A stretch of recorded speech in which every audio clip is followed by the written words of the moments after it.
খালেদা জিয়ার সঙ্গে দেখা করলেন সেনাপ্রধান ওয়াকারুজ্জামান। গুলশানে পেরপের চেয়ারপারসনের সঙ্গে সস্ত্রীক সাক্ষাৎ, প্রায় 40 মিনিট ধরে চলে আলাপচারিতা। ঢাকা এমন কোন পদক্ষেপ গ্রহণ করবে না যা প্রতিবেশী দেশের সঙ্গে সম্পর্কের পরিপন্থী, বার্তা বাংলাদেশের সেনাপ্রধান ওয়াকারুজ্জামানের। একই সঙ্গে আজ থেকে শুরু বাংলাদেশে আটক ভারতীয় মৎস্যজীবীদের ছাড়ার কাজ। কাজী নজরুল ইসলামকে জাতীয় কবির স্বীকৃতি, বাংলাদেশের রাষ্ট্রীয় স্বীকৃতি বিজ্ঞপ্তি আকারে প্রকাশ। বাংলাদেশের অন্তর্বর্তী সরকারের গত ডিসেম্বরে উপদেষ্টা মণ্ডলীর বৈঠকে অনুমোদিত হয় সিদ্ধান্ত। 17 থেকে 19 জানুয়ারি সিপিআইএম এর কেন্দ্রীয় কমিটির বৈঠক। Jyoti Basu centre for social studies and রিসার্চে উদ্বোধন হবে একটি অংশেরও।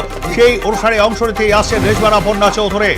মালদার তৃণমূল নেতা করে গ্রেফতার আরও 5, ধৃতদের মধ্যে একজন স্থানীয়। মিলেছে বিহার যোগ, ধৃতদের মধ্যে 2 জনকে বৃহস্পতিবারই গ্রেফতার করে পুলিশ। এই নিয়ে মোট গ্রেফতার 7।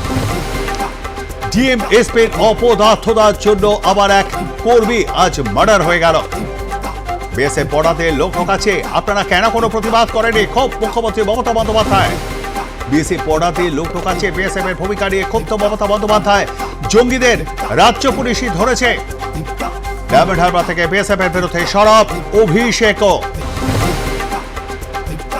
প্রাথমিক সেমেস্টার পরিবহন আলু রপ্তানি করা দাওয়ায় রাজ্যের 4 মন্ত্রীকে। প্রাপ্ত বসু, প্রদীপ মজুমদার, বেচারাম মান্না, স্নেহাশিস চক্রবর্তীকে কড়া বার্তা মুখ্যমন্ত্রীর। স্কুলে কোনো সেমেস্টার হবে না, সিদ্ধান্ত নেওয়ার আগে আমাকে প্রথমে জানাতে হবে শিক্ষামন্ত্রীকে দাওয়াই মুখ্যমন্ত্রীর। এরপর আর কোনো কথাই থাকে না। প্রাথমিক সেমেস্টার প্রত্যাহারে বললেন প্রাপ্ত বসু। তৃণমূল আয়োজিত অনুষ্ঠানে আর্জি করে প্রতিবাদীদের বয়কটের ডাক কুণালের। এটা কুণালের নিজস্ব বক্তব্য, দলের নয় মন্তব্য অভিষেকের। এরপরেও নিজের অবস্থানে অনড় স্পষ্ট করলেন কুণাল।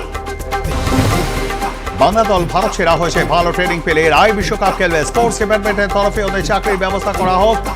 নবান্নে বাংলা দলকে সম্বর্ধনা জানিয়ে বললেন মমতা বন্দ্যোপাধ্যায়। প্রথম একাদশে নেই রোহিত শর্মার নাম। মেলবোর্নে হারের পরে ড্রেসিং রুমে ক্ষুব্ধ গৌতম গম্ভীরের তোপের মুখে পড়ে ভারতীয় দল। তবে কি সিডনিতেই অবসরে রোহিত শর্মা? উঠছে প্রশ্ন।